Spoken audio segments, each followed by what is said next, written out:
order for the City of Erie Land Bank September 19th meeting. And to begin, I would seek a motion to approve the agenda and the minutes from our August 15th meeting.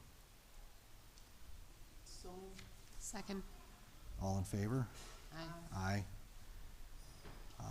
So that, Aaron, takes us to our finance report. All right, April, did you want Thanks, Aaron.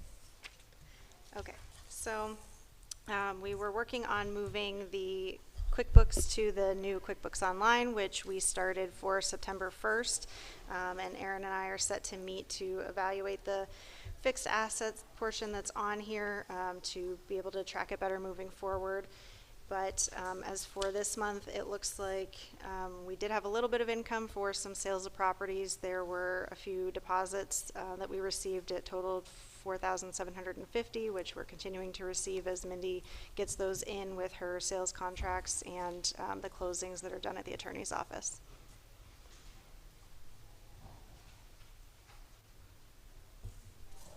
Anything to add? Thank you. Any other financial highlights we should know about then? Good to go. No, we'll go over the work plan for 2023 Okay, later on in the agenda, and we can talk more about that at that time. great. Do we have any questions on the financials? If not, I'd seek a motion to approve the financials. So moved. Second. All in favor? Aye. Aye. Okay, that takes us to citizens' comments. Anybody here to comment? I believe everybody that's here is here to comment on the proposals, but not on the... Okay, yeah, we're gonna hold off on the specific property proposals, just general public comments. Aaron, do we have anybody on social No, media? nobody that had reached out. I know we had one individual that was going to be on Zoom for a proposal for a property, and Okay. that was it. Okay, then we'll go ahead and move on to the work plan updates. All right, so provided for you is the 2021 work plan and the 2022 work plan. Updates on those really has been more on the lines of the conveyances that we are working through, getting agreements signed, deeds prepared, and all of that. So a lot of those you'll see updated through there, along with a lot of the demolitions that have been completed or put under contract since the last meeting on both of those, along with the 25 properties that we filed condemnation on. You know, of course, those are still working through that process through the redevelopment authority. And some of the demolitions, you know, the buildings are down, but we're still waiting on them to complete that process, the site restoration and such, before we deem those as complete and continue with the conveyance to the side lot owners. So that's my update as far as those two work plans.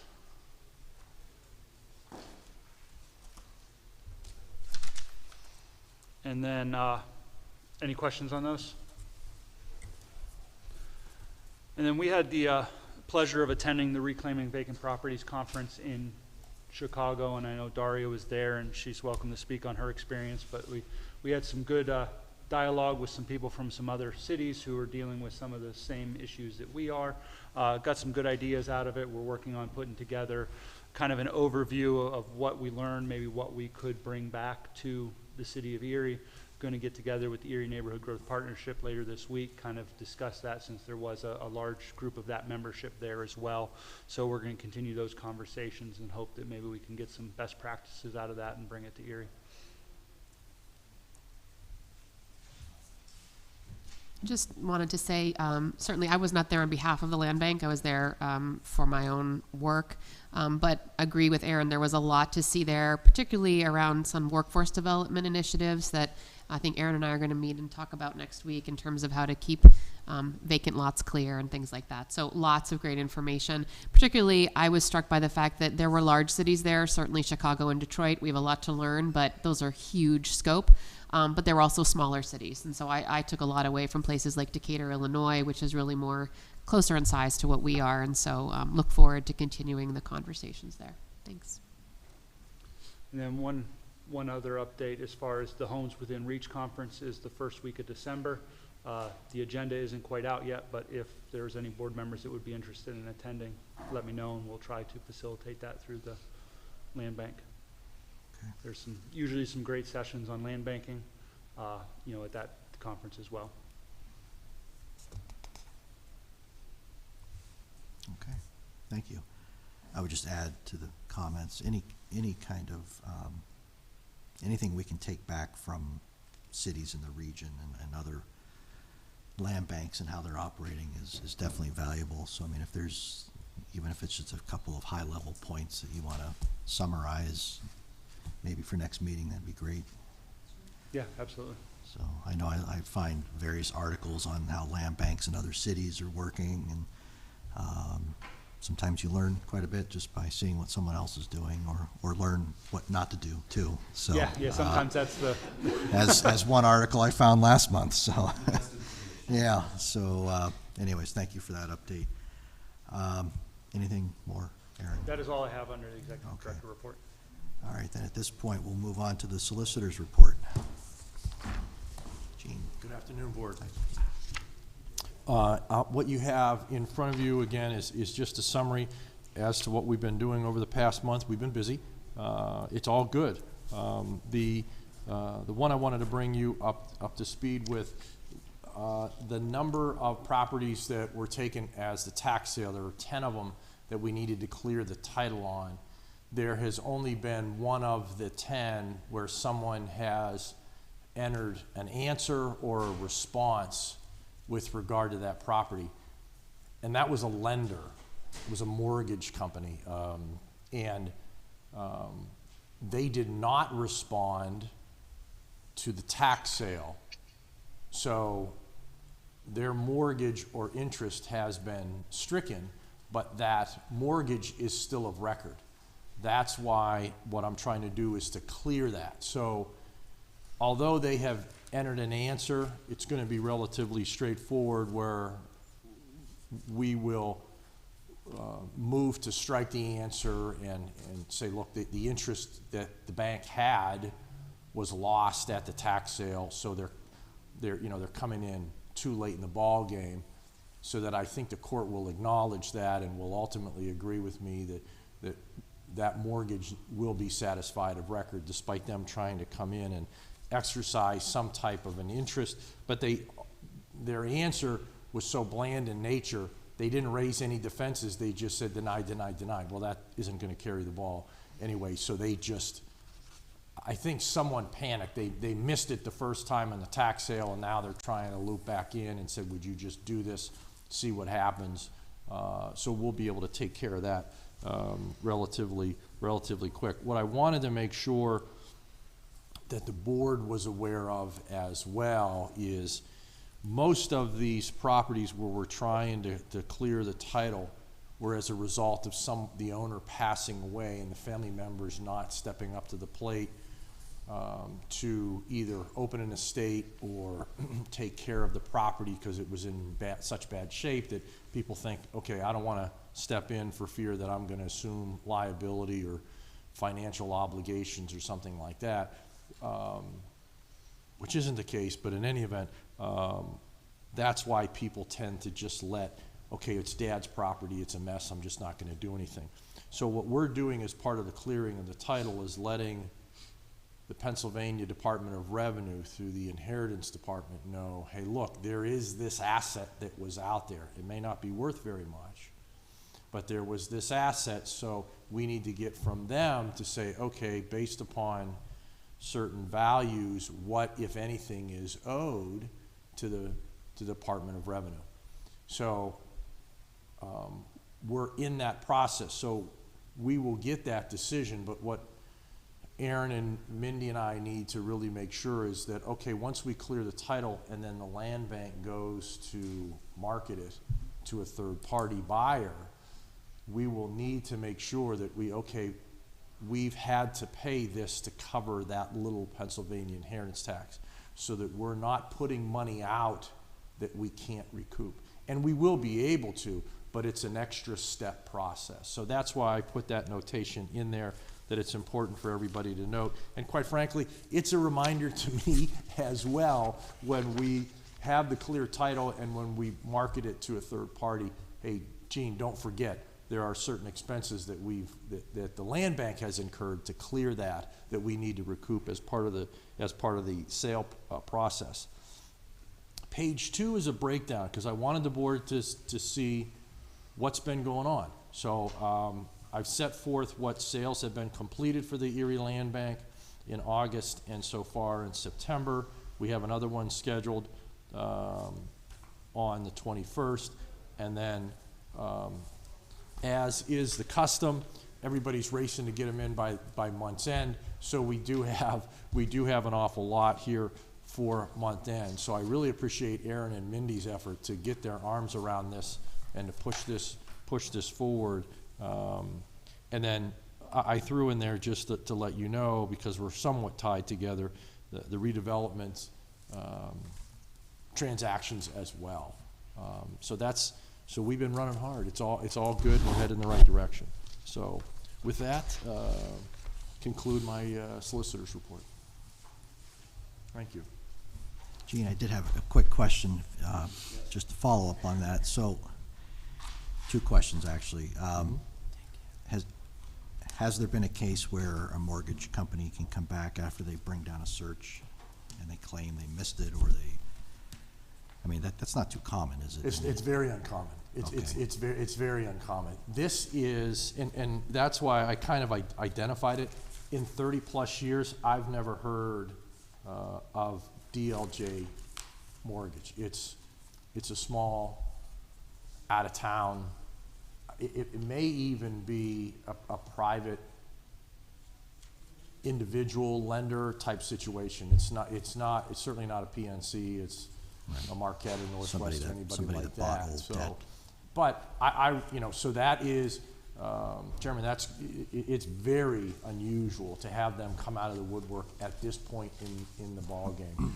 And they're always advised as a lien holder as to what's going on with the property, so they would have known that the taxes weren't being paid. Okay, they're now in delinquent. They're delinquent.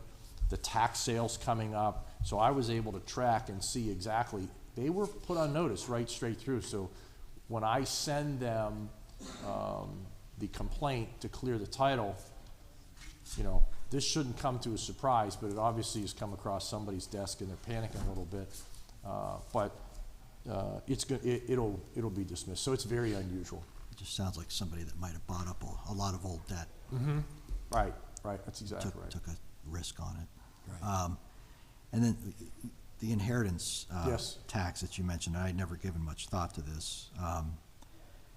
Does that supersede land bank claims? Is that written in? It doesn't. It doesn't. But it is something that attaches to the land. So whoever the buyer is taking on that obligation. If we don't clear it up now, if you're selling it to a third party, if they have a lawyer and a title search, they're going to pick that up. And you might as well clear it up now, because interest and penalties are just going to keep going. So we might as well clear it up, but we have to be very mindful that it may be a few hundred, it may be $1,000 or so. So we need to know that to recoup it. So that's why I kind of put that notice on there. When we clear this, we've got to be aware, and it's not going to go away. So it doesn't supersede us, but it kind of rides on our coattails. It's something that we can't shake off, we need to take care of. And that may be another reason why the family just said, look, we're just not going to deal with Dad's property. He's had all these debts. There's probably outrageous utilities that we're able to get rid of that they didn't get rid of, and that they were worried about. And they said, let's just wash our hands of it. It may be, quite frankly, financially better for the family just to walk away. It's not going to get better with time, so I never recommend that to people. But that's what we find. We're finding more and more of these on the tax sale properties, is that the families have just walked away. I think that's why we haven't given much thought to it, because we're typically upside down in these properties. But that's a good point. So, But those are all good points that that we're making sure that we're on top of and that doesn't slip through the cracks, that we don't get a letter 6 months after we sold it from a lawyer going, hey, look, you know, this inheritance tax issue wasn't paid by you guys, and now, now we've got to step up to the plate and take care of it. So let's take care of it now. Okay. So, thank you. Thank you. Any other questions?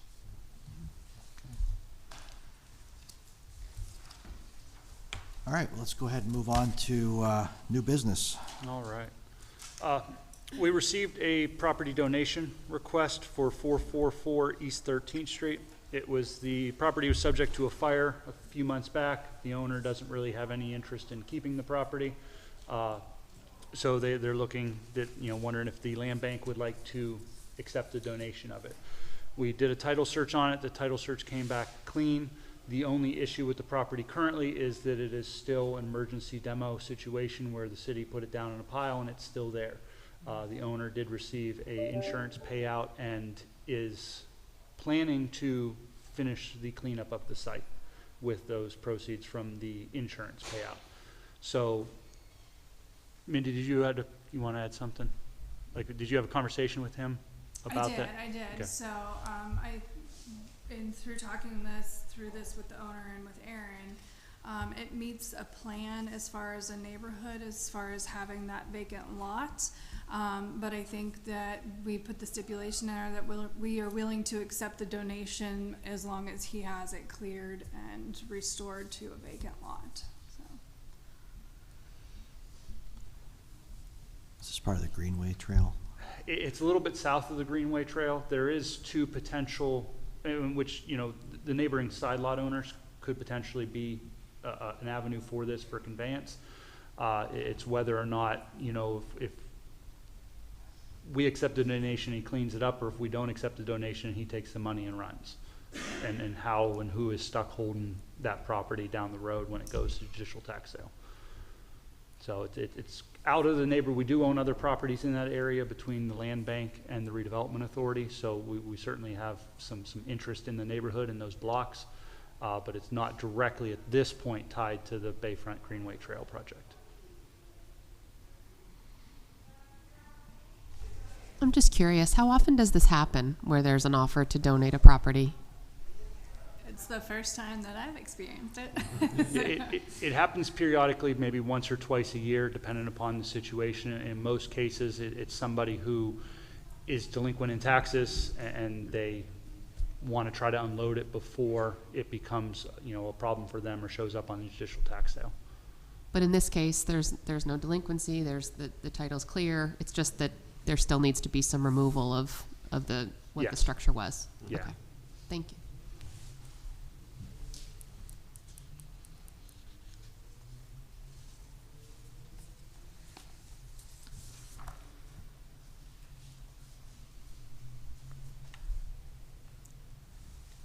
So I guess my immediate thought was, we need to know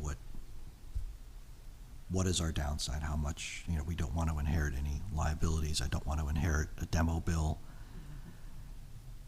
I'm all for this as long as the land bank doesn't have to put funds into it, so I'm not exactly sure how we do that, but that's just my 2 cents. I mean, I was thinking it might be part of the Greenway. If it's not,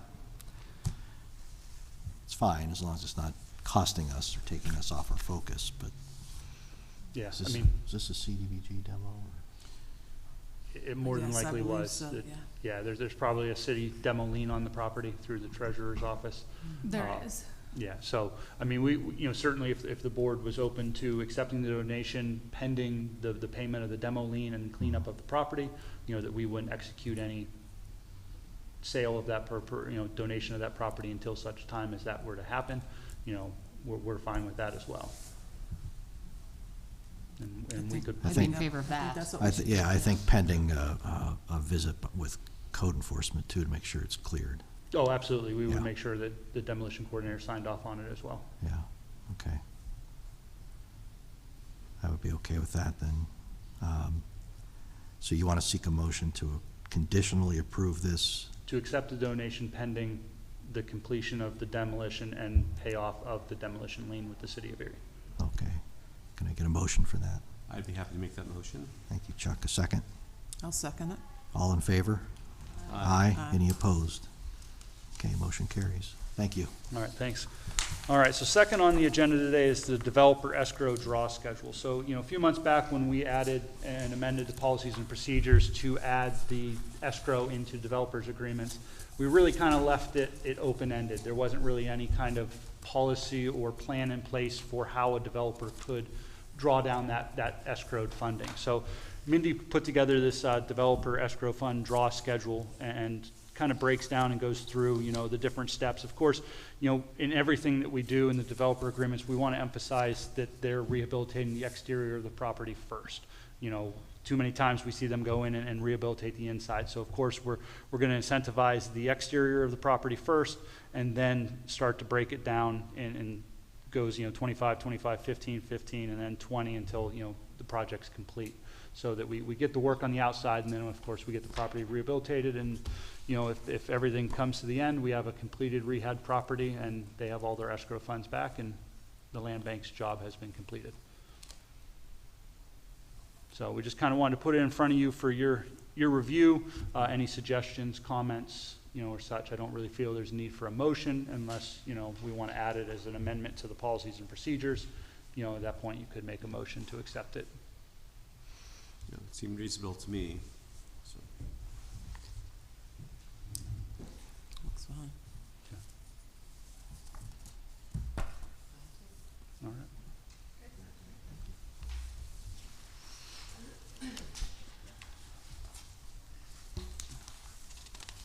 All right, so number 3, we have a few things under disposition. First is the approval of the demolition bids for 1615 Parade Street and 430 Cascade. If you remember, 1615 Parade Street was the property that was set on fire about a month back. We went in, did an emergency demo. Now we have to come back in and clean the property up. It's also the one that we're still waiting on the courts to finalize our acquisition through the redevelopment authority. We still need a hearing of value to complete that process, but this will set and be able for us to complete that demolition and clear that site. And then 430-32 Cascade Street is the commercial property at the corner of 5th and Cascade. It was the old Kelly Downs bar that we acquired at the judicial tax sale. And it was one that once we determined we got inside, there had been some alterations, a lot of work done to the property that we felt was far greater than we could rehabilitate the property and bring it back to a good use. So the demolition bid, of course, being a commercial structure, includes asbestos abatement and prevailing wage.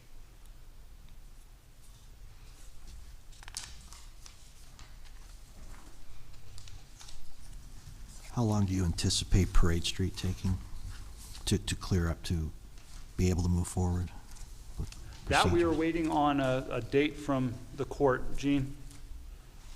Easterling on Parade Street? Yes. To get to a hearing of value so we can complete the acquisition of that? I have not heard anything from the judge on that. We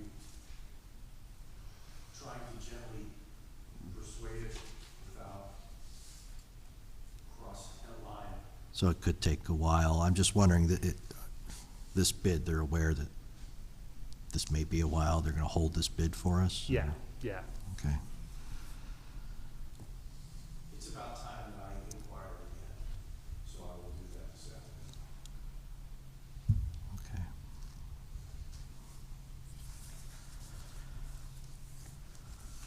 Do we have any questions on the bids? Debbie, Yeah, it's a little through, so. good? Okay. Let's seek a motion to approve the 2 bids. I'll make that motion. Second. I'll second the motion. All in favor? Aye. Aye. Any opposed? Okay, that takes us to proposals. All right. First one on the list there is 859 East 21st Street.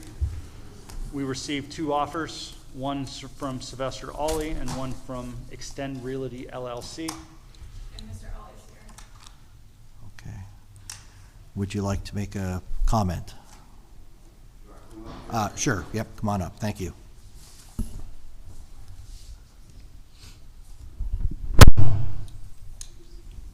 Good afternoon, board. My name is Sylvester Raleigh. I was previously the owner of Silver Star Home Improvement, and I ended the business. And but what I did come here to tell you, I live directly across the street.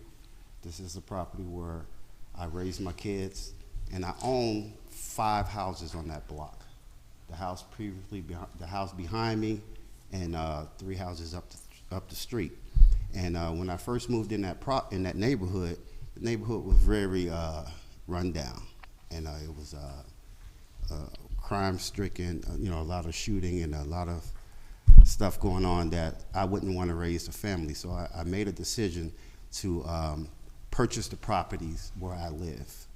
And it's not trying to control the neighborhood, but basically trying to clean up the area where I live and where my family is going to be raised.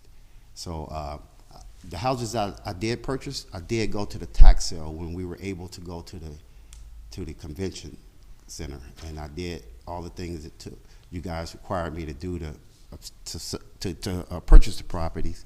And then I got the contractors, the city involved, and co-enforcement, and got all the permits that I needed. I got records of every property for the last 8-9 years that I owned them.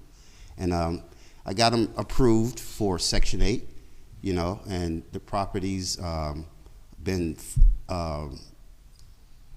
generating income for the last 8 to 9 years. So I cut the grass and I keep the neighborhood as safe as I can for the other people that live there and myself. So the property across the street, I knew the guy very well. And when he passed away, the house sat still for years. And I noticed that it was going up for the sale. So I inquired it. Mr. Aaron and Ms. Kills, y'all know I've been doing a lot of calling and trying to figure out the process of trying to obtain it. But I finally got to this point, and I'm just asking the board so that if you can grant me that property, and I'll do exactly what I need to do to bring it up to city code. I feel that I'm an ally to the city, and that's just where my daughter and my son is going to live, in that property in the future. So, you know, all my taxes are paid. There's nothing in the delinquent. You know, I make sure they pay face value. None of that in the penalty stage sometimes.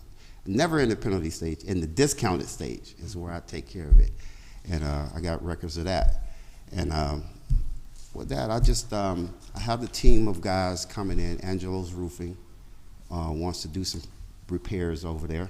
I got MW Construction, Mark Wilcox Construction wants to come in and drywall for me. I do my own painting. And I got Car Electric coming in and do all the electrical for me. He's right there on Parade. So I keep my business with the guys that's been working with me for the last 10 years here in Erie. And again, I just asked the board if you will grant that property to me. I won't let you down, and I definitely enjoy living in a neighborhood where I can feel it's safe, where I can keep an eye on it but not control. You know what I mean? That's all I have on that one. Do you have any questions? So you say you have 5? I have the house I live in plus 4. And plus 4, and they're all right on the same block on Perry, yes, sir. I also own other properties. I own Warford Avenue. There's a house I also purchased at the tax sale. And Parade Street, I bought at the tax sale. But I sold it on Parade Street because it's kind of far-fetched to keep my eye on it. Right across diagonally from Mo's store, right on 24th and Parade. I just recently sold it. The guy just kept harassing me about it, so I just took the money from that, and I figured I'll put that money into this property.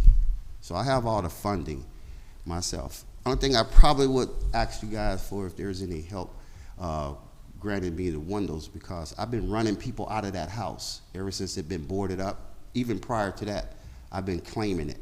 I've been walking across the street and telling people to get out of there.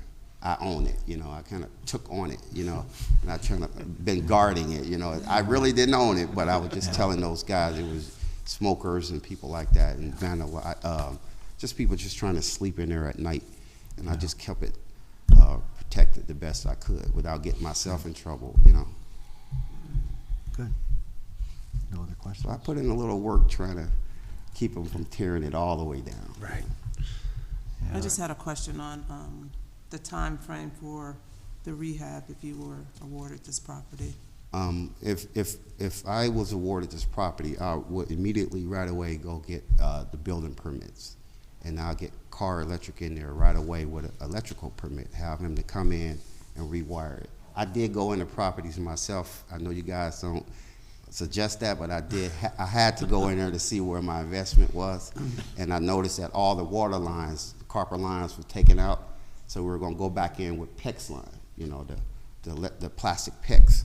And that's when thieves walk in there, they don't steal that stuff, and it's up to city code, and it's good stuff to use. So, also Mark Wilcox, who's a licensed contractor, registered with the state, and he'll come in and do all the drywall and demolition or whatever we need, along with myself and a guy that works with me. So we ready to go. I noticed you guys been cutting the grass. I was gonna go over and attempt to do it myself, but there was a crew that went in there and beat me to it. So, you know, and I appreciate that. So if you had to say from the time you closed on it, how many months would it take to complete it? Probably no more than the beginning of December. So you're looking at probably 60 days. Okay. I'm talking about a shock and awe. I had to come, you know, the code enforcers in the city on top of us and monitoring us. Okay. Okay. Thank you. Thank you, sir. Thank you, guys. We don't have anyone to speak from the other entity. Okay.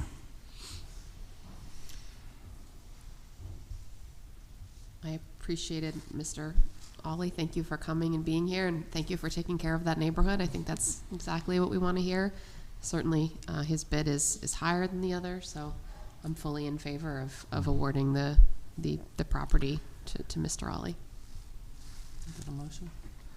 I just want to comment too that you've probably heard us say before that we do prioritize home ownership over investment properties. However, you're clearly invested in the neighborhood, and that means a lot. And you've got other properties that apparently are all up to code. If they're Section 8 rentals, they have to be. So, you know, I thank you for investing in the neighborhood, and I would support Mr. Ollie's request. I agree. Can I get I Deb, agree. Yep. Can I get a motion then to approve So move. Second. offer number one? I'm sorry. Do you want me to? Yeah. Okay. I move that we accept Mr. Ollie's bid of $3,700 for the property listed at 859 East 21st Street. Second. All in favor? Aye. Aye. Okay, the ayes have it. Thank you, sir. I will be in touch with you. All right. Okay, let's go ahead and move on to 616 Payne Avenue. All right, so 616 Payne, we received two proposals, one from Mr. Sabralic for $3,000 and one from Extend Realty LLC for $1,500. Both are investment type. Sabralic is a purchase for a rental, and Extend is a remodel and sell as, you know, an investment property. And the remaining information is there as well. No one here to comment. There's not. Okay.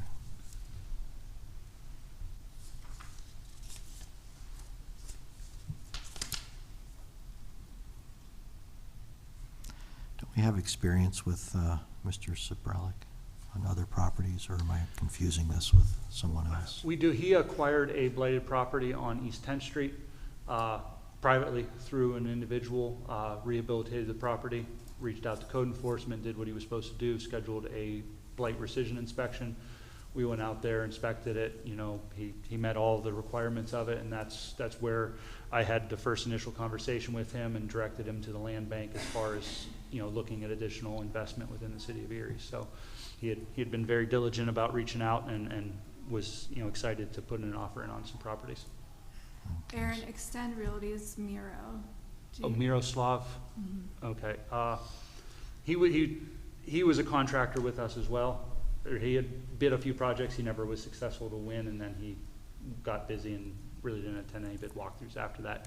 I've met him a few times. Don't really have any experience with him, but he does do a lot of work in the city of Erie You know, you see them working every once in a while across, you know, East and West Bayfront area. Okay.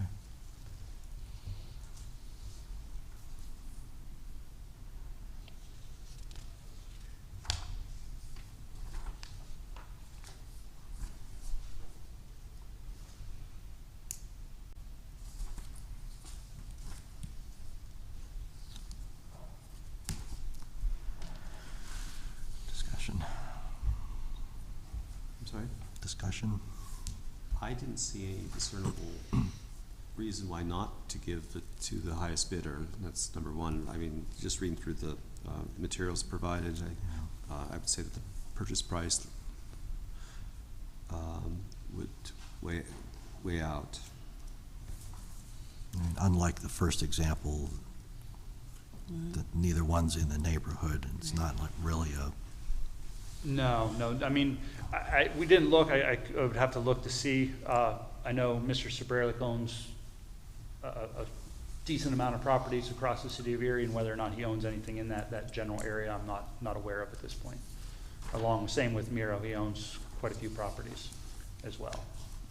But offer two has guaranteed to list it for home ownership, correct? So, Correct. I mean, for me, given even your last comment, right. you know, Chris, I agree with Chuck, of course, this is the higher bid of the two and also the guarantee for home ownership, so that's the direction I would go.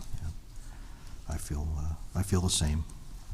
I also gave a breakdown of, because there was an escalation clause for Extend Realty, so it shows what it would escalate to at the 5,135. Thank you. I agree with you. Okay. I think we're all in agreement. Then I would seek a motion to accept offer number 2 for 616 Payne Avenue. I can make that motion, so I'll make the motion to accept offer from Extend Realty LLC for 616 Payne Avenue, I guess with the escalation price of the $5,135. Do you want to pick offer number 2 as a second choice? Should offer number 1 fall through for some reason? We have seen that happening with these. You mean the other way around? Yeah. Oh, sorry, yeah. I mean, I would be okay with it because he's demonstrated. that Instead of he's- bringing it back here and Yep. putting it back Yeah. up, so. Very efficient, we like that. Yeah, good point. Thank you. Okay. Yeah. Can I get a second? I'll second it. All in favor? Aye. Aye. Okay, let's move on to 811 West 7th. Mr. Chair, I'm sorry to interrupt. Yes. I have a conflict of interest on this. I serve on the board of our West Bayfront. So should I leave the room or I'm not sure what our protocol is, but obviously I can't vote. I don't think you need to leave the room, but I abstain from just voting. abstain, yep. Thank you, Chuck. There's no one here to speak for these either. Okay.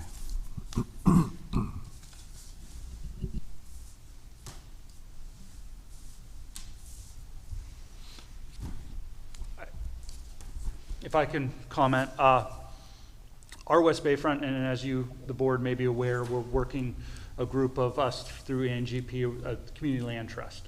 And our West Bayfront's intent for the purchase of this property would be to utilize it as one of the properties for the Community Land Trust once that business plan and all that has been approved and that process moves forward. So if you're not familiar with community land trusts, you know, it puts the property into affordable ownership for a period of 98 years with a one-term extension on that 98 years, so 190, or 99 years, so 198 years total. The land trust controls the ownership of the land.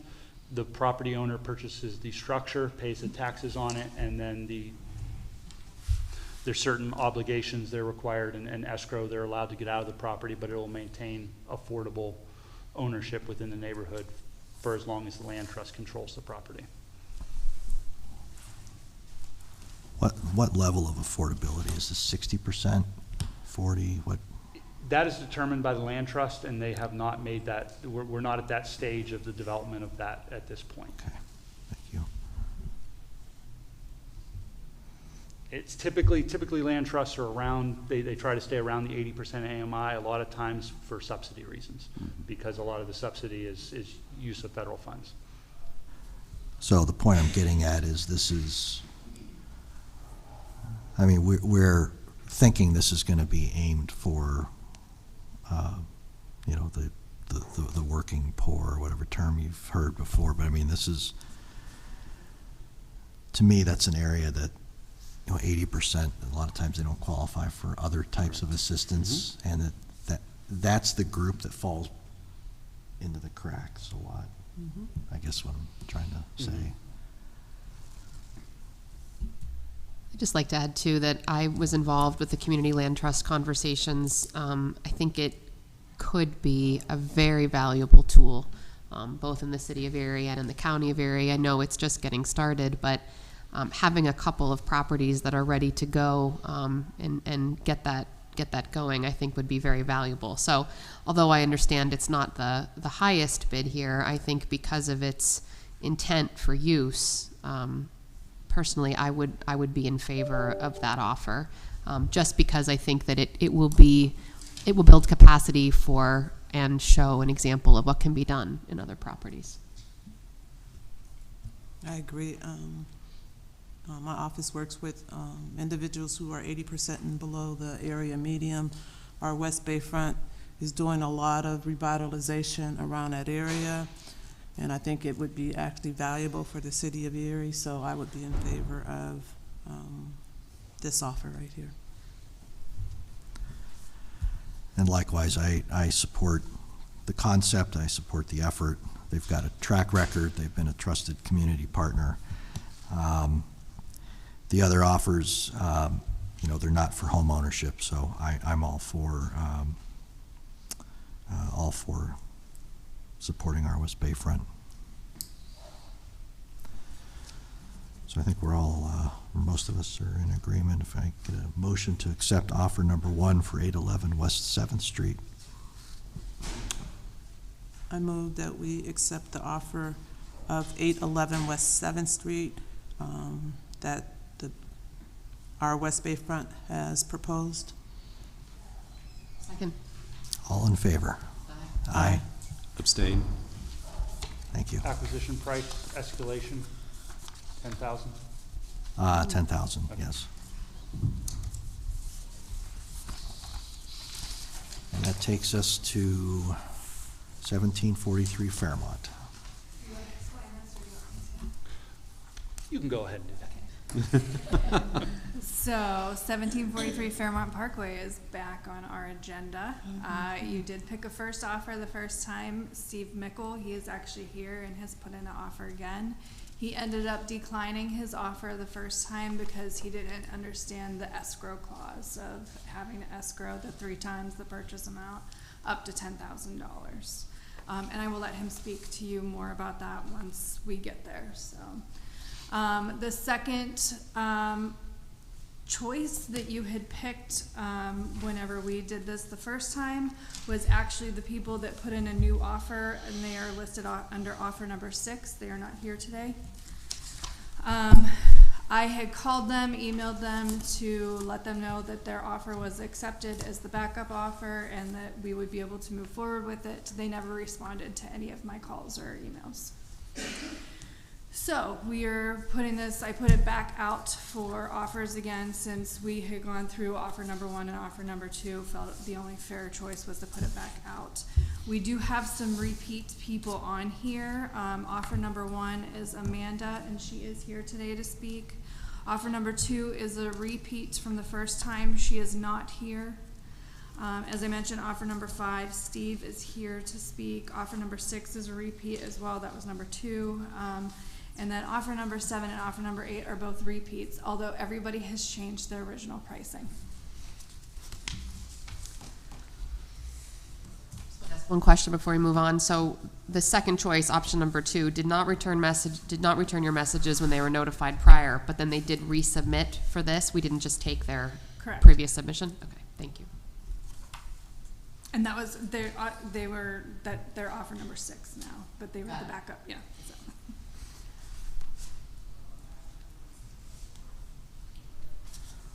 Thank you, Mindy. That's a whole lot. Yeah. Figured it would be better if she Clear just as said mud, right? Clear as mud. I appreciate that. I don't know if you guys want to, because there are a few people here to speak. So Well, I think Yes, yeah, I mean, let's hear everybody out, and then we can start whittling away, maybe. Amanda, did you want to come up Yeah. and say anything?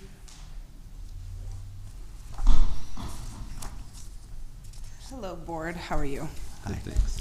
So this is the first time I've done this. I learned about this just last year. I was actually set to bid on the property through the judicial tax sale, and it got pulled off by you guys literally the night before I was set to bid. So ever since then, I've been frantically trying to figure out how I could attain this property because I do plan on living in it with my children and my husband. My family has lived in that neighborhood just 2 blocks up on Glendale their entire life, some of which still reside in my grandfather's house. So I have sentimental ties to the neighborhood as well.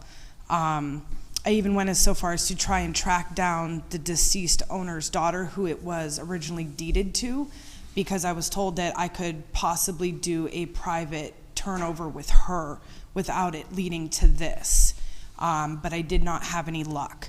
I did originally submit a proposal for it, and I did not get it the first time, as Mindy had mentioned.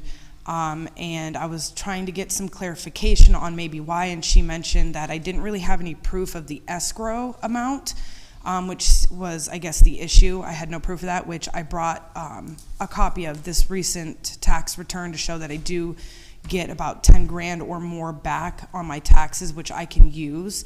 My husband also gets guaranteed disability income every month that we would use towards rehabbing this property. I have a whole bunch of support behind me. I have maintenance at my work where I'm employed at that are willing to help me do any of the demo, including installing my hot water tank for free for me. I brought my Aunt Connie along with me. She has offered to paint the outside of the house, including the cost for it. She has been very successful in rehabbing homes for better part of 40 years, all in different states, even as far as Michigan. So I do have a lot of support behind me on this property.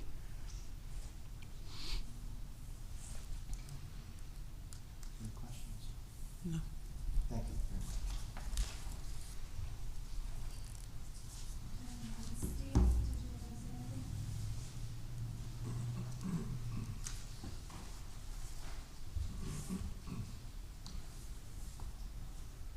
Good afternoon, board. As Mindy had said, I was here the first time, and you had granted me this property, and it was one of the happiest days of my life. I've loved this property. I feel like the property has my personality all over it. The first time I was here, I actually wasn't supposed to be here because I had hernia surgery a week earlier, and I was supposed to have been in the bed resting. I broke doctor's orders to come to this meeting, as well as a few days prior when I gave Minnie my proposal. I was just like a few days from my hernia surgery.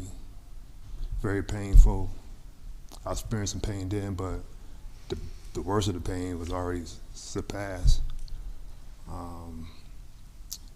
So I was going to make sure I was here for this house. For this meeting, for this house. Ever since I first laid eyes on it, I fell in love with it. Aaron can part speak to that. I know I bugged you so many times about this house, calling back and forth, among other properties too, but this house in particular, I know with some things we said before, like with the title, and then there was some things about maybe rehabbing it and selling it. When you told me that, I kind of was bummed out because I just came from the properties, spent an hour looking at it, taking pictures. It was snowed in and so forth. And I said, oh, I got to get this one. This is me. This is the one. And I started looking at the other properties first because I was going down the list that I got from the lawyer company, the lawyer office that handled the tax sale. So I was going down the list, and I got through that one and said, this is the one, And when you told me you might rehab it yourselves and sell it to an owner, I said, oh man, I got to get my money up. So that's when I started working several jobs. I've been working since then, 2 jobs, and I even get plasma as another third income, all because of this house. Like I said, I want to make sure I get enough so I could put a winning bid on it. And, like when the board voted that I can have win the bid for the house, I was so happy here. I was so happy. I still remember I had hernia surgery. I went home, put something up. I don't drive. I walked an hour from 7th Street. I only down a block, like 3 blocks down here, to the property. Again, just walked that hour. Stood there for an hour, took some pictures, started planning on what to do, replanning, fantasizing, and so forth. And of course, walked the hour back. A week after having hernia surgery, I had it on the 8th. This meeting was the 16th. I don't look at my emails that much, or that frequently. And that's what the information was about the escrow. I didn't know anything about escrow. So I put up my life savings into that bid, bulk of it, put everything I had. And when I eventually looked at the email, this meeting had passed and everything. This meeting had passed, excuse me. And about like a week or 2 after that, I was just cleaning it out, like 7,000 messages. So let me clean this thing out. And I seen Mindy had left a couple messages explaining the escrow and my other policies, stipulations and so forth, or prerequisites. And I was like, oh man, I don't have another 10,000. You know? So that basically that was the main reason I had to heartbreakingly pull back, rescind my offer. And it was just so heartbreaking because I really loved the house, really wanted work myself to a bone, try to accumulate enough to put a bid out for it. So I just called her again, and she said it was back on the list. So I put it, same thing changed, don't have 30,000, but I made the offer, as you can see there.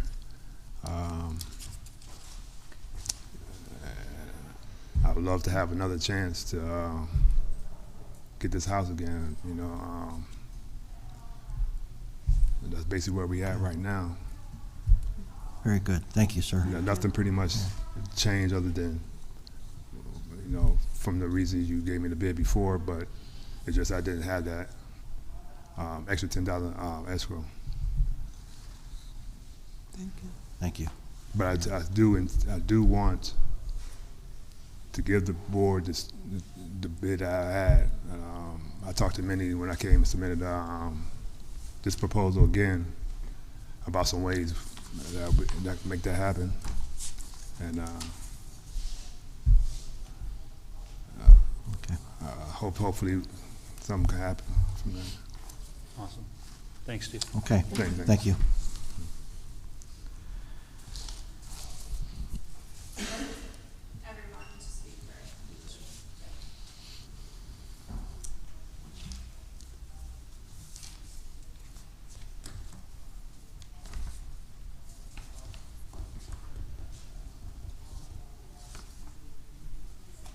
Mindy, I just have one question, just for clarity, because of course, Mr. Mickle's offer is presented differently. Just so I understand, the other offers, let me just use offer number 1 as an example. That would be the offer plus an understanding that there would be $10,000 in escrow above and beyond that, correct? Yes, as Amanda had stated, though, she wouldn't be able to do that until she received her tax refund, correct? Correct. I can still do work on it until I receive my tax return. We were, like as I said, a coworker was going to do the hot water tank for me. My Aunt Connie here has offered to pay for the paint and paint the house herself. I also have my husband's cousin who is in construction willing to do the front porch for us for free because it has since collapsed since I was able to go in and view it back in, I think, June or July. So a lot of who is going to be helping me, there's no money out of my pocket. The only thing that would be coming out of my pocket would be the windows, the furnace, and then the gutter system, which that would be used with the tax money. And I think I was just using that as an example, just because, again, Mr. Mickles' offers presented differently here. So I'm just confirming the other offers are their offer price plus the 10,000 in escrow at whatever point they can do that. Yes, with the exception of,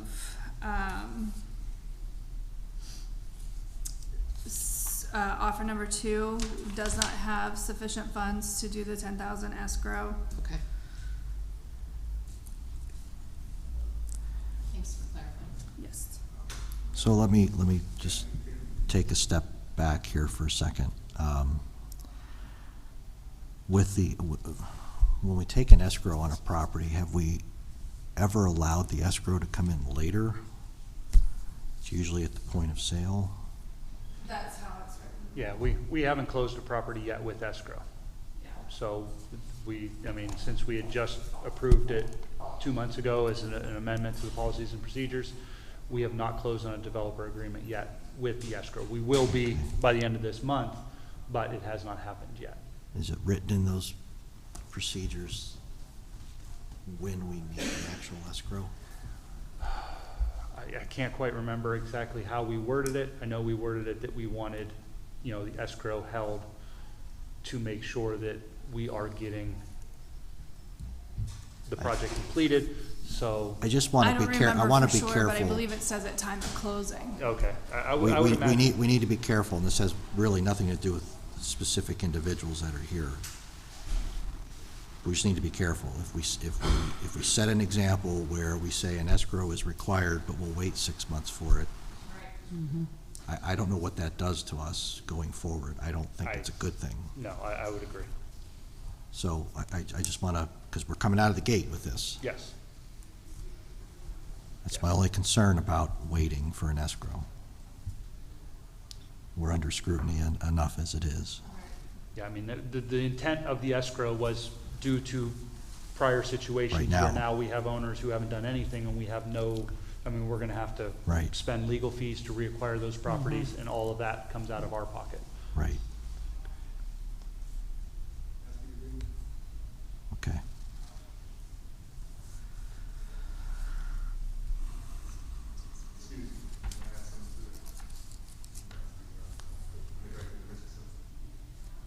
Go ahead. Yeah. Just Go ahead. quickly though, quickly. Real we quick. wanna- Yeah.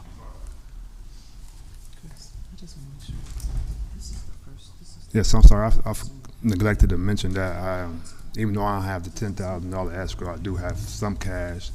And before I was waiting on a loan that I didn't get. It was pending and didn't get. But since then, I have accumulated $6,000 of credit, available credit. I got some cash, and I got 3 means of income coming in. Matter of fact, I just got off the phone. I'm getting approved for a loan, a small one though. I almost late getting here because I was on the phone with them, opportune. So I had got the means to develop this property. Please don't think I don't. I got the means to just inform a different form of like credit and cash and so forth. I got those 3 means of income coming in to back it up. So it definitely, Mindy said that you only had like 1 successful rehab since then. I want to be the second one. I'm surely going to be the second because the amount of money that I offer for the purchase. Because if you look and see how I got it written, it's the purchase proposal without escrow or less escrow. But Right. All right, so I wouldn't even use the so escrow. just, So sir, for clarification, just to- your price is your offer is basically 10,222 plus 10,000 in No, escrow. 333. Yeah, that's Oh, three, okay. 10,333 plus 10,000 in escrow. Yeah, but I So, wouldn't okay, even so use it. you have, okay. Yeah, Yeah, I wouldn't even use the escrow necessarily. I don't really need the escrow. That's why it's part of the purchase price of the 20,333. But Okay. I got my own Well, finances sir, myself, as I mentioned. I appreciate the clarity. I want to be fair. I want to be fair to all the bidders on, I don't want this to turn into a right, absolutely. bidding in front of our eyes here, so I appreciate the clarity. Let us, I just wanted to mention that thing. yeah, Thank you. Appreciate thank it. you. I mean, we need to be equal with everyone. Ma'am, did you want to add another word? He had a second chance to speak. No, sir. Okay. All right, thank you.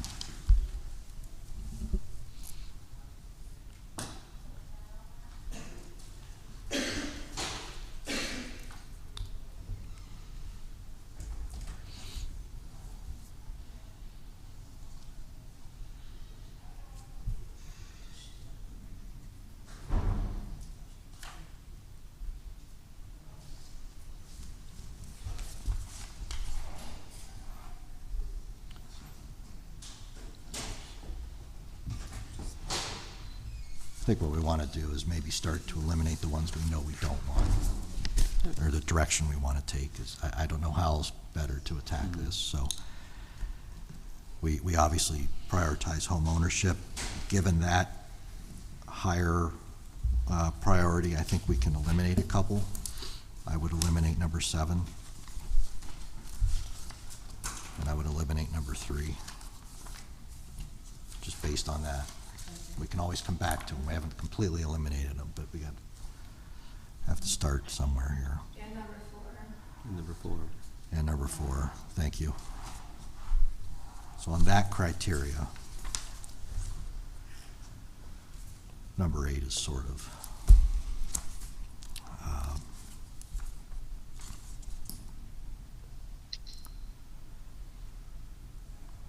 would say number 8 too. I would think number 8 also. I mean, they're guaranteeing that, but yeah. we have people here who are speaking on home ownership. I don't know.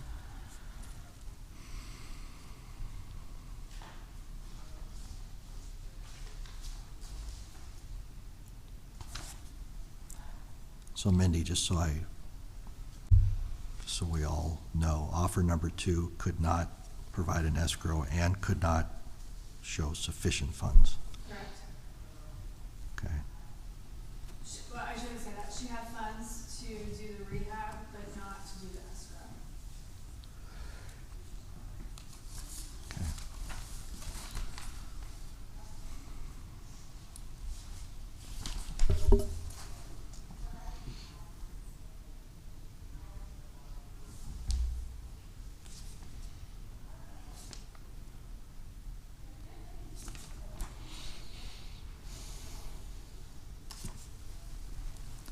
I think we need to eliminate 2. It's based on that, right?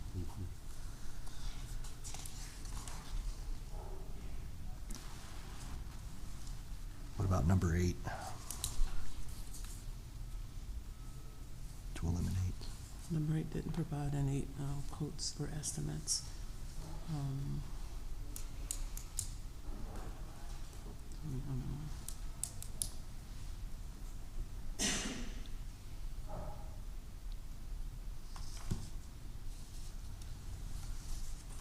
Would ask maybe in the future if when we talk about end use, if we could have a couple of categories, because I'll be honest, I'm struggling a bit between low income rental, investment, sale, we're all kind of getting at the same thing, I think, but we're using different terms, and so I think it's a little confusing. So I'm just asking, maybe we can be consistent with those categories. And on that topic, I've been thinking in terms of what the threshold criteria is. I mean, you must-haves versus if you have this, it ranks you a little higher sort of thing. So there's probably a group of criteria that's threshold, entirely objective, and then there's maybe a few other factors that are extra points, kind of thing. And that will help us, and I'd be happy to maybe work, maybe to come back with some suggestions here. Because I realize this is a process that's been evolving. Yeah, I mean, obviously it's a learning process Yes. since we're new at this, and Aaron and I have already determined that we basically have to go back to the drawing board with the applications. We've been asking for a narrative from the applicants, Okay. but they're not giving all of the information that I gave them a guideline as far as Sure. here's the things that you need to address in your narrative, but they're not addressing all of it. So it's going to be a fill in the blank. If you don't fill this in, it's not coming to this meeting. It hasn't been a problem, but because this particular situation has so many, you know, Right. all the other ones to date have been pretty cut and dry. Approving demolitions isn't as rough as, approving sales of properties.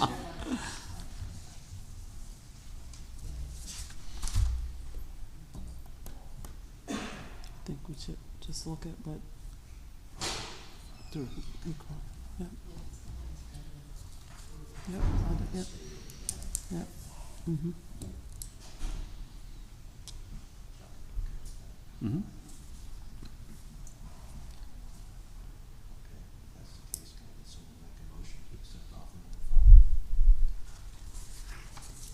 So I want to say, I think it's really wonderful to see so much interest in a property like this and hear from people about what they're willing to do and their commitment to their neighborhoods and to that, to rehabbing a property like this. This was difficult because there are so many offers here, but I think once we prioritize home ownership, which we're all in agreement with, we're able to eliminate a few. And then when we move to the highest bid, once we've eliminated the ones that are not for home ownership, not for owner occupancy, I'm in favor of accepting offer number 5, Mr. Mickles' offer. That would be for $10,333 of purchase price for 1743 Fairmont Parkway. I'll second that.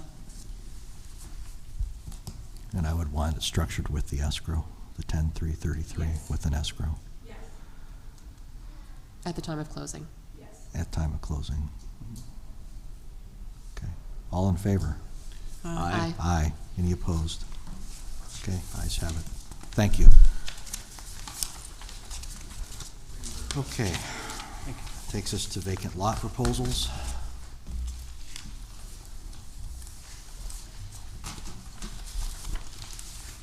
All right, I think we have Ms. Drake on Zoom, and then Mr. Lutz is here for 2053 Warble. Okay, so let's just go in order. The way I have them listed on my sheet, is that okay? So let's just start with 1142 East 21st.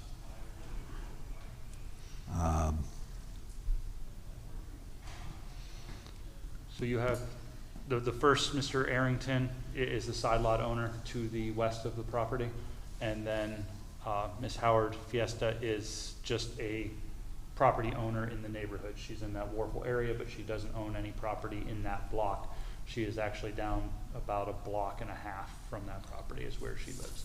So when we talk about past utilities, we're talking about water, sewer. Gas utilities, yes, water, sewer, refuse. Okay.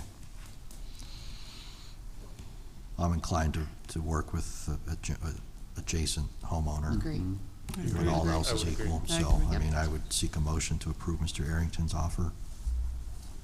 So move. Second. I'll be pleased to second. All in favor?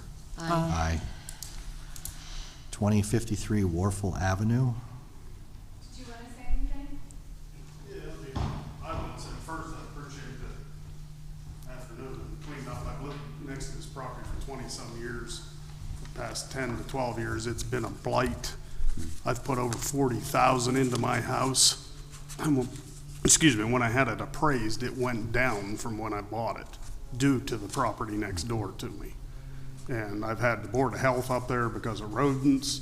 And I says, I want it to, just so I can have a bigger yard, Make-A-Wish put a swimming pool in my backyard when my son was alive.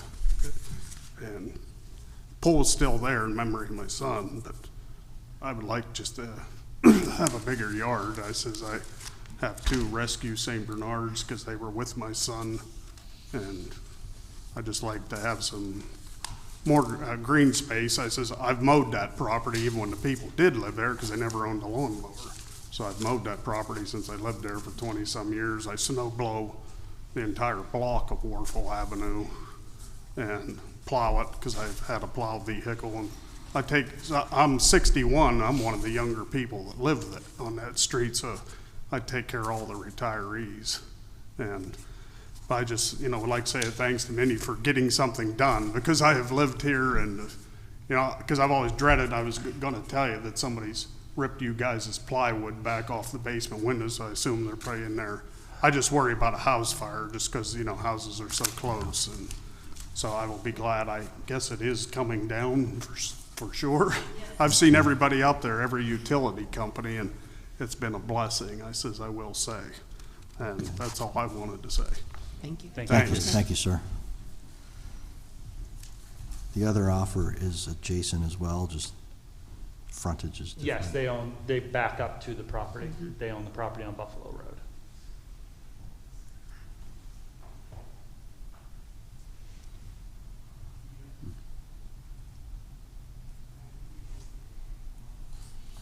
Mr. Lutz came today and gave his time to That's right. speak, so I appreciate that, and his escalation clause is also higher there, so I'm in favor of disposing it to Mr. Lutz. I agree, all of the things being equal. You took the time to come here, appreciate it. I'd seek a second. I'm sorry, was that a motion? That was a motion, yes. Seek a second. Second. All in favor? Aye. Aye. Thank you, sir. 440, 440 East 9th Street. Oh. Thank you so much. Thank you. Thank you, Thank you. Yeah, 440 East 9th Street, Sandy Moon. She owns the property directly to the east of it. It's an investment property for her. She's currently rehabilitating it, and is just interested in this lot. It's the only offer. No, I don't see any other issues, so I would seek a motion to accept it. So moved. Second? All in favor? Aye. Okay. 41 Kellogg Street. Looks like a similar situation. Yep. It is similar, yes, he lives next door. Okay, no other issues. I would seek a motion to approve Mr. Smith's offer. So move. Second. All in favor? Aye. Aye. 314 East 23rd. Says off-street park. Well, this would be side yard. He owns an investment property next door, but he lives in Fairview, excuse me, I don't know if he doesn't live next door, he owns investment property, so it would be for off-street parking. I was not able to check taxes or utilities because he does not live in the city. I can't remember if he's local or out of state though. So this is not his buyer address? That's his investment property. Okay. I'd like to verify there are no back taxes or water, sewer, garbage. There aren't on his property. I can't look past that owned property. Normally I look at anything that Oh, you mean anybody his owns. residence? Yeah. It's not his residence, it's an investment property. No, I mean, you checked the investment property he's currently. Correct. Okay. All right, because a lot of times there's water, sewer, garbage issues with tenants and they're Right, fighting yeah, each other. no, there's no issues with his But rental property. If we just have a moment, it does bring up an interesting question. If he is if he doesn't live within the city of Erie, but lives in another municipality and is not doing a good job in his current municipality, I mean, we wouldn't know, or could we know, and would that be the same? A little bit of a policy question that's. I mean, I would like to know. I mean, we can find out if he's in the Sure, somebody could be the suburbs. biggest slumlord in XYZ community. We wouldn't be able to verify that through the city records, and it just seemed to me that we would treat So a we're gonna table person's, this one, an investor's consideration to their own community the same as they would in an investment community. I'm inclined to agree with that only because, and I've seen this many times, where somebody will own multiple properties and this one property is current, but their other properties have code issues, they have tax issues. I don't want to set the precedent where we say, okay, as long as this one property is okay. I don't know if that's splitting hairs, but I'm okay with that as long as our fellow municipalities would do us the same courtesy, because we are then really trying to protect them, because Mindy's saying all of his properties in the city of Erie are okay, right? We just don't know what his home or whatever and his residence. Yeah, he does live out, he's the one that lives out of states, he lives in Georgia. Oh, I thought you Oh, said I thought Fairview. you said Fairview. No, I said, I couldn't remember, so. Okay. Because if I had one from Fairview and one from out of state, so. Okay, so his property's here, his name checks out, okay, Correct. okay. I thought you said Fairview, all right. Yeah. Well, all right, that's, yeah, well, then I don't see a reason to hold this up. Okay. That's, I'll make the motion to accept Mr. Crumbley's offer. I'll second it. all in favor? Aye. Aye. Takes us to 614, 616 Wallace. Yes, and if I can give some history on this as well, you voted to approve a different buyer on this one at the July meeting. That person wanted us to take a tree down in the yard, which is not something that we do for demolition unless it's something that we identified prior to. And that person was also unresponsive whenever I sent them the sales agreement to get it back to us in the time that they were given, plus they were given additional time after that to get it back to us, and they did not reply. So because of that, opened it back up. It was one that there was a second offer. She's on Zoom. She was one that had either the same or a higher offer the first time around, but she's an out-of-town landlord. But Wonder, are you there? Yes, can you see me? We can hear you. Okay, no problem. So my name is Wonder Drake, and I own 4 properties in Erie. I rehab all of them. I am an out-of-town investor, but for me, purchasing the homes are a ministry. So I grew up really poor, and so I understand what it's like to not have stable housing. I purchased the houses in Erie. It usually costs me about 3 times what I purchased it for to fix it up. And then I do Section 8, or I'll rent it to private citizens. I pay all of my taxes, the school tax and the property tax. I'm up to date on all of my utilities, whether the renters pay it or not, because it's important for me to maintain my credit, my good credit scores. And my property is managed by Olga Mtivovich, who works with National Realty, and so she's readily available. Olga and I usually speak once a week about the properties to see how things are going. And then I personally visit twice a year. I come to Erie and look at the properties myself. I meet the tenants myself. They have access to my email as well as my cell number. If something comes up, they usually don't contact me. But if they need to, I want them to know I'm available. So I think the only reason I'm really interested in this property is there's no backyard on 610 Wallace. And it's such a beautiful house now. It's got hardwood floors and a beautiful fireplace with stairs. And I could definitely see making a green space so that the kids could have a yard to play in. I'd actually like the tree to stay so that they could have a swing if they wanted. So it's just, I purchased these properties as a ministry. Thank you, Wonder. Thank you. Do you have any questions? That's fine. I make the motion to sell the property to Wonder Drake for $500. I second it. All in favor? Aye. Aye. Very good. Thank you. Thank you for joining us. Thank you, sir. Okay. Mindy, thank you for all of that. I know it's not easy. All right, I guess that takes us to the 2023 work plan. All right, awesome. Thank you. In front of you is the proposed 2023 Erie Land Bank work plan. So over the last several years, worked to put together work plans that continue to advance the land bank and build upon what we've been doing. Last year, if you remember, the 2022 work plan was really aggressive. And of course, you know, through that, we found that, you know, the issues that come along with that. So this plan is still as aggressive, just with 10 less properties. You know, we still have, you know, the thought and the mindset that we can acquire some properties, do some rehabilitation, clean up some neighborhoods, and continue to invest in the neighborhoods and make them, you know, a better place for the residents that are there, and hopefully for future, you know, owners of properties we can rehabilitate. So the thought here is, you know, and just so for the new members, that we put together the work plan proposal, and then once the Land Bank Board approves it, I forward it to the Erie County Land Bank Board for their governance meeting, and then their meeting, which typically will happen in the first part of October, and then their meeting the end of October.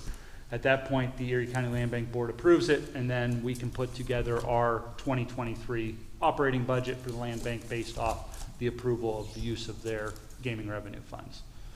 So this is what I will pass on to them if the board approves it today. So we're looking to acquire 12 properties off judicial tax sale list. We'll also look to identify an additional 15 properties off the City of Erie's blighted property list.